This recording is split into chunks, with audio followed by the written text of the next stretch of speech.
Mula-mula kita buka balik Bateri. buka ni bateri. Kasih on. Ini sudah 26.6 V. Ini masuk ini inverter on. Inverter on, dia sudah keluar. Last on itu solar. Solar sudah mati. So tadi punya setting, Okay, tadi punya setting. Okay. macam mana tekan? Okay, tekan enter lama-lama sampai keluar kod. Sudah keluar kod, tekan down atau up saja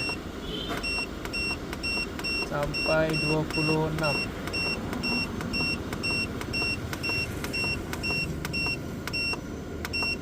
Okay, 26 sudah upgrade, sudah jadi 29.8. Asal dia 28.2. So sekarang kita sudah upgrade 29.2 Supaya bateri penuh.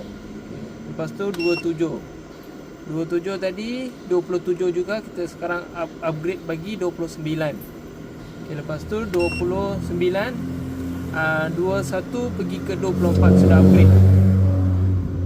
Apa sama upgrade? Supaya Kau mau jaga ini bateri lah. jaga bateri. Bateri ini nyawa bateri boleh jaga. Kalau kita tak setting 24, dia akan voltage akan pakai inverter akan pakai bateri sampai 20, bateri jadi kong. Okey, lepas tu keluar balik sini. Ini keluar balik, sini sudah keluar balik. Setting dia ada macam